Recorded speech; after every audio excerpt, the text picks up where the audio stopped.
2, 3. Po si Elizabeth Amores ng Carissa Hometown sa Cavite.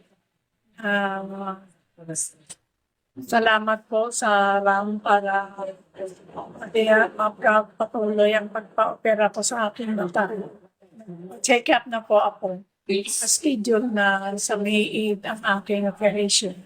Ako po, si Delia Sidon. Kaya nagpapasalamat sa RAM. Ako po ay nag-check up ng pag-aantay na lang ng operation ng ating mata.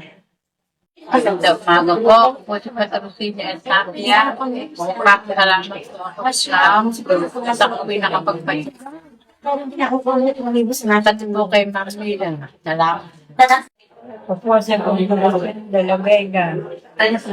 Pagpasalamat po sa rami. Namatekas na po ang aking mata. Marami pong salamat.